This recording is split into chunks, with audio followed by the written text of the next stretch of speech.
Mesdames et messieurs, je souhaite vous parler d'un sujet qui a été au cœur de mes enseignements tout au long de ma vie, le pouvoir incroyable de se programmer pour le succès. Vous voyez, le succès n'est pas seulement une destination, c'est un voyage. Et la clé d'un voyage remarquable réside dans la façon dont nous programmons nos esprits et nos habitudes. Alors, voici mes 5 conseils pour vous programmer pour le succès. 1. Définissez des objectifs clairs. La première étape pour vous programmer pour le succès est de définir des objectifs clairs et convaincants. Vos objectifs sont la feuille de route vers vos rêves. Prenez le temps de définir ce que vous voulez dans la vie. Rendez-les spécifiques, mesurables, atteignables, pertinents et limités dans le temps, objectifs SMART. Lorsque vous avez une destination claire, il devient plus facile de prendre des décisions et d'agir en accord avec vos objectifs. Les objectifs vous donnent une direction, et la direction transforme les rêves en réalité. 2. Apprentissage continu. Le deuxième élément pour vous programmer pour le succès est l'engagement envers l'apprentissage continu. La vie est un voyage de croissance et d'amélioration constante. Faites-en une habitude d'investir dans votre développement personnel. Lisez des livres, assistez à des séminaires, écoutez des podcasts et entourez-vous de personnes qui vous inspirent et vous mettent au défi. L'apprentissage est le carburant qui vous propulse vers l'avant. Rappelez-vous, plus vous apprenez, plus vous gagnez, non seulement en termes d'argent mais aussi en richesse d'expérience de vie. 3. Maîtrisez la gestion du temps. Le temps est la ressource la plus précieuse que nous ayons. Et la façon dont nous l'utilisons détermine notre succès. Pour vous programmer pour le succès, vous devez devenir un maître de la gestion du temps. Développez la discipline de prioriser vos tâches et de vous concentrer sur ce qui compte vraiment. Évitez le piège de l'occupation sans productivité. En gérant votre temps efficacement, vous créez un rythme de productivité qui vous propulse vers vos objectifs. 4. Adoptez le pouvoir de l'association. Les personnes avec lesquelles vous vous entourez ont un impact profond sur votre succès. Évaluez votre cercle intérieur, vous élèvent-ils ou vous retiennent-ils? Entourez-vous d'individus qui vous inspirent, vous mettent au défi et soutiennent votre parcours. Recherchez des mentors et des modèles qui ont accompli ce que vous aspirez à réaliser. Rappelez-vous, le succès n'est pas un voyage en solitaire, c'est un effort collaboratif. 5. Développez une discipline inébranlable. La discipline est le pont entre les objectifs et l'accomplissement. Pour vous programmer pour le succès, vous devez cultiver une discipline inébranlable. C'est la capacité à rester concentré sur vos objectifs même lorsque vous êtes confronté à des défis et des distractions. En restant discipliné, vous créez une constance d'effort qui mène au percées.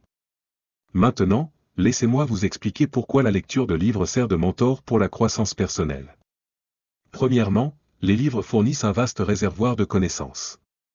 Entre les pages d'un livre, vous pouvez trouver la sagesse collective de siècles distillée en mots qui peuvent illuminer votre esprit. Que vous cherchiez à améliorer vos compétences en affaires, approfondir votre compréhension des relations ou percer les secrets du succès, les livres sont les trésors qui détiennent les clés du savoir. Deuxièmement, les livres offrent une perspective unique et un mentorat des plus grands esprits de l'histoire. Lorsque vous lisez leurs œuvres, vous engagez un dialogue avec des esprits qui ont façonné le cours de l'histoire. Que ce soit la sagesse intemporelle d'Aristote, les idées entrepreneuriales de Benjamin Franklin ou les principes de leadership de Winston Churchill, vous avez le privilège d'apprendre des meilleurs. Troisièmement, les livres fournissent le carburant pour le développement personnel en favorisant une mentalité d'apprentissage continu. En vous plongeant dans le mot écrit, vous cultivez une habitude d'amélioration personnelle constante. Plus vous apprenez, plus vous grandissez, et plus vous grandissez, plus vous pouvez accomplir. En conclusion, embrassez les livres comme vos mentors lors de ce voyage incroyable. Ils sont la boussole qui peut vous guider à travers les défis, les mentors qui ne se lassent jamais de partager leur sagesse, et les compagnons qui resteront à vos côtés sur le chemin du succès. Faites de la lecture une partie non négociable de votre routine quotidienne. Car dans les pages des livres, vous trouverez les clés pour libérer tout votre potentiel.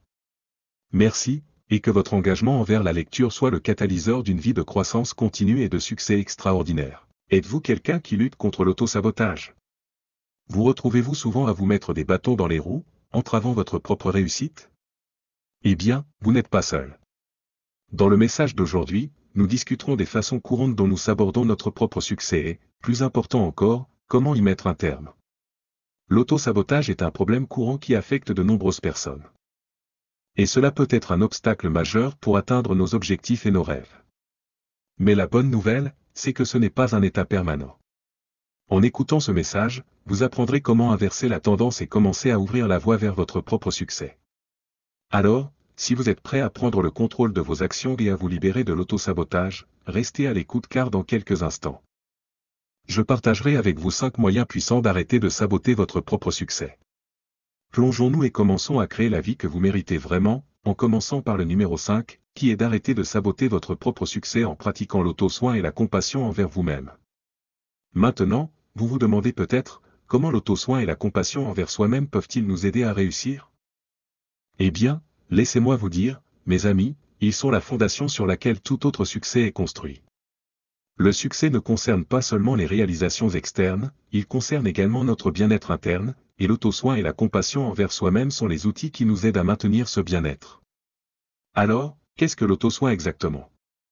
L'auto-soin est la pratique de prendre soin de nos besoins physiques, émotionnels et mentaux. Il s'agit de prendre du temps pour nous-mêmes, de donner la priorité à notre santé et à notre bonheur, et de fixer des limites pour protéger notre bien-être. Ce n'est pas égoïste, comme certains pourraient le croire, mais c'est nécessaire pour notre croissance personnelle et notre succès. Nous vivons dans un monde où nous sommes constamment bombardés de responsabilités, de délais et d'attentes. Nous sommes toujours en mouvement, essayant de suivre les exigences de nos emplois, de nos familles et de nos vies sociales. Et au milieu de tout ce chaos, nous oublions souvent de prendre soin de nous-mêmes. Nous négligeons notre santé physique en ne dormant pas assez ou en ne faisant pas d'exercice. Nous ignorons nos besoins émotionnels en ne traitant pas nos sentiments et nos émotions. Et nous négligeons notre bien-être mental en ne nous donnant pas de pause par rapport au flux constant de pensées et de préoccupations. Mais, mes amis, je suis là pour vous dire que l'auto-soin n'est pas un luxe, c'est une nécessité. C'est la clé pour libérer tout notre potentiel et atteindre le succès dans tous les aspects de notre vie. Quand nous prenons soin de nous-mêmes, nous sommes mieux équipés pour faire face aux défis et aux obstacles qui se présentent à nous. Nous avons plus d'énergie, de concentration et de résilience pour surmonter les revers et continuer à avancer. Maintenant, parlons de la compassion envers soi-même. La compassion envers soi-même est la pratique de se traiter avec gentillesse, compréhension et pardon. Il s'agit d'être notre meilleur ami et allié, plutôt que notre pire critique. Cela signifie reconnaître nos imperfections et nos erreurs mais ne pas nous en vouloir pour autant.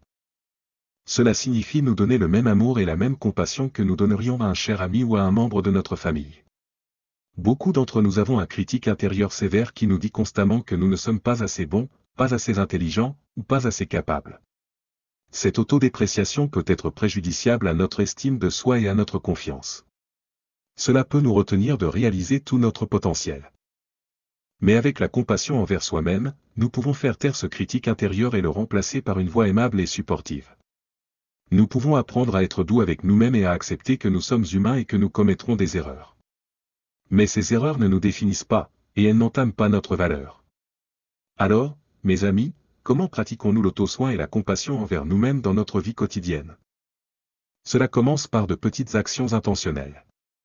Cela signifie faire des pauses quand nous en avons besoin, dire non aux choses qui nous épuisent, et prendre le temps pour des activités qui nous apportent de la joie et de la détente. Cela signifie fixer des limites avec les autres et avec nous-mêmes et ne pas se sentir coupable à ce sujet. Cela signifie aussi être attentif à nos pensées et remplacer la critique intérieure négative par des affirmations positives. Prendre soin de soi et faire preuve de compassion envers soi-même implique également de prendre soin de notre santé physique. Cela signifie dormir suffisamment, manger des aliments nutritifs et faire régulièrement de l'exercice. Lorsque nous donnons la priorité à notre bien-être physique, nous avons plus d'énergie et de vitalité pour aborder nos objectifs et nos rêves. Mais surtout, l'auto-soin et la compassion envers soi-même signifient être gentil avec nous-mêmes. Surtout en cas d'échec ou de revers. Au lieu de nous blâmer pour nos erreurs, nous pouvons pratiquer la compassion envers nous-mêmes en reconnaissant nos efforts et en nous encourageant. Nous pouvons nous rappeler que l'échec est une partie naturelle du chemin vers le succès et qu'il ne définit pas qui nous sommes. Ce qui nous amène au numéro 4, qui est d'arrêter de saboter votre propre succès en assumant la responsabilité de vos actions. Vous vous demandez peut-être, qu'est-ce que prendre ces responsabilités a à voir avec le succès? Eh bien, mes amis, laissez-moi vous dire, cela a tout à voir avec cela. Le succès ne concerne pas seulement la réalisation de vos objectifs ou l'atteinte d'un certain niveau de richesse ou de statut. Il s'agit de devenir la meilleure version de vous-même et de vivre une vie de dessein et d'accomplissement. Et la seule façon de vraiment y parvenir est de prendre la responsabilité de vos actions. Alors, que signifie prendre la responsabilité de ses actions? Cela signifie reconnaître ses erreurs, admettre ses lacunes et être responsable des choix que l'on fait. Cela signifie ne pas blâmer les autres pour ses échecs ou s'attendre à ce que quelqu'un d'autre résolve ses problèmes. Cela signifie être maître de sa vie et comprendre que vous avez le pouvoir de créer votre propre succès. Je sais que prendre ses responsabilités n'est pas toujours facile. Cela demande du courage et de l'humilité.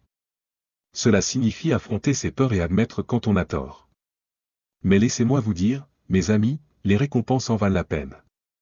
Lorsque vous prenez la responsabilité de vos actions, vous acquérez un sentiment de contrôle sur votre vie. Vous devenez le maître de votre propre destin. Plutôt que passager. Et cela, mes amis, c'est la vraie liberté. Vous voyez, beaucoup de gens traversent la vie en jouant à la faute. Ils blâment leurs circonstances, leur éducation, leur patron, leur conjoint, n'importe qui et n'importe quoi sauf eux-mêmes. Mais voici la vérité, blâmer les autres ne mènera jamais au succès. Cela ne fera que vous retenir et vous empêcher d'atteindre votre plein potentiel. Alors, je vous exhorte à arrêter de jouer à la faute et à commencer à assumer la responsabilité de vos actions. Maintenant, je comprends que certains d'entre vous pourraient penser, mais Jim, et si mes circonstances sont vraiment hors de mon contrôle? Ma réponse à cela est, vous ne pouvez peut-être pas contrôler ce qui vous arrive, mais vous pouvez contrôler votre réaction à cela. Vous pouvez choisir de laisser vos circonstances vous battre. Ou vous pouvez choisir de les surmonter et de les utiliser comme carburant pour vous propulser vers le succès. Le choix vous appartient.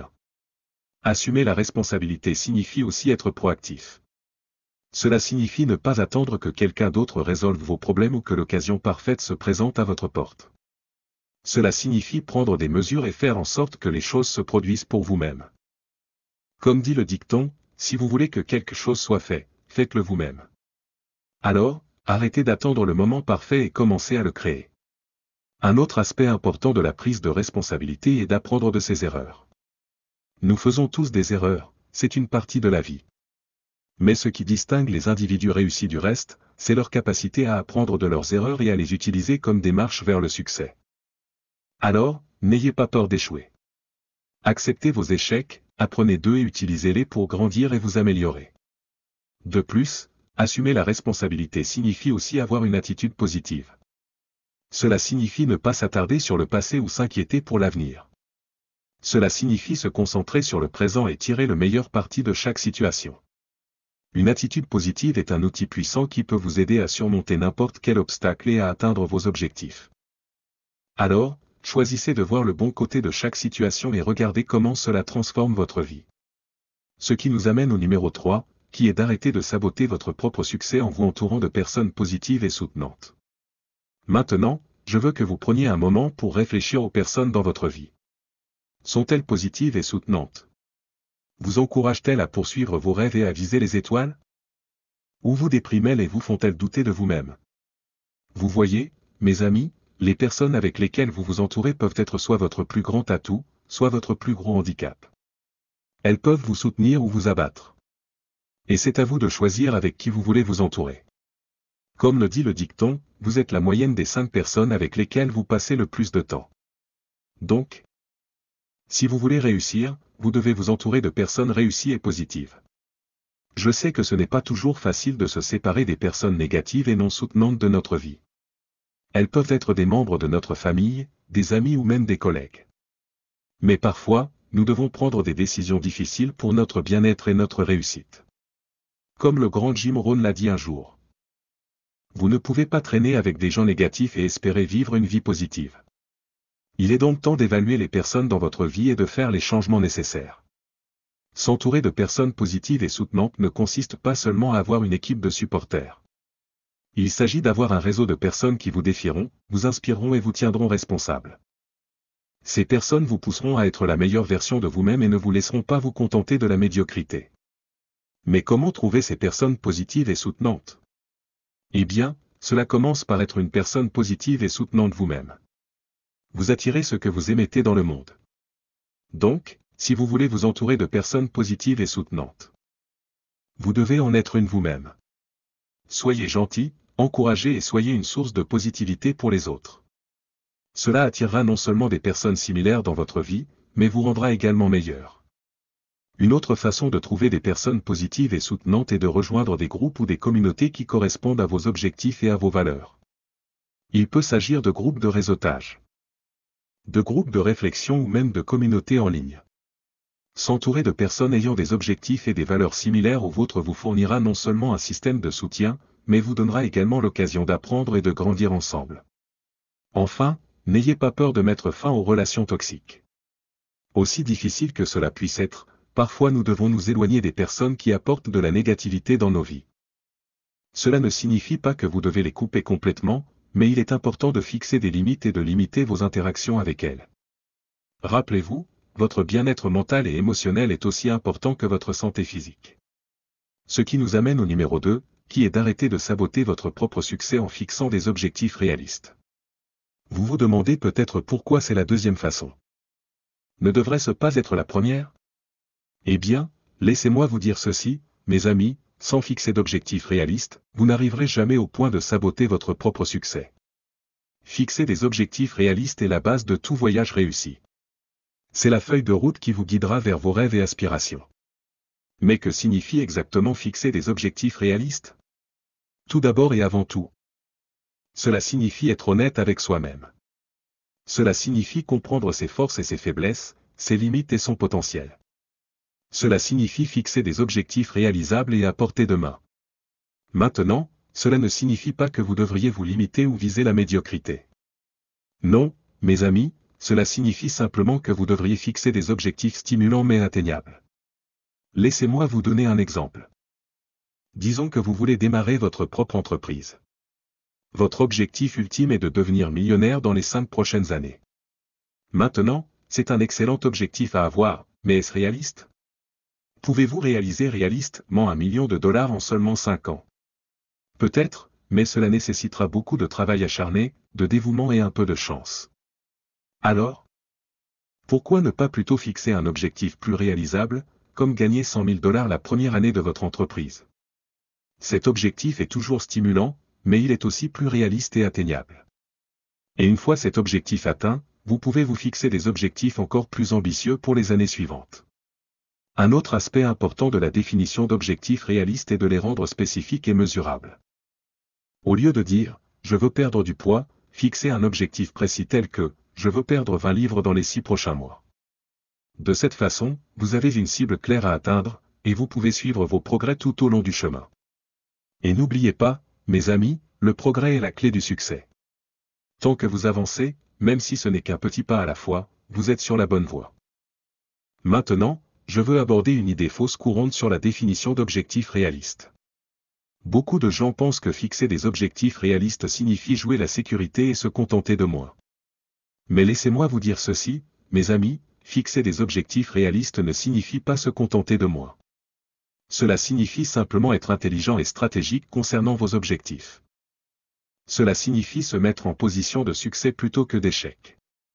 Et laissez-moi vous poser cette question, préféreriez-vous atteindre des objectifs plus petits et vous sentir accompli, ou fixer des objectifs irréalistes et vous sentir constamment déçu et découragé? Fixer des objectifs réalistes signifie également être adaptable. La vie est imprévisible, et les choses ne se déroulent pas toujours comme prévu. Mais cela ne signifie pas que vous devez abandonner vos objectifs. Au contraire, soyez ouverts à ajuster vos objectifs lorsque c'est nécessaire. Si vous rencontrez un obstacle ou un revers, n'ayez pas peur de réévaluer et de faire des changements. Rappelez-vous, il ne s'agit pas de la destination, mais du voyage. Et parfois, le voyage peut prendre un chemin différent de celui que nous avions initialement prévu. Maintenant, je veux partager avec vous une citation puissante de mon mentor, Earl Shoaff.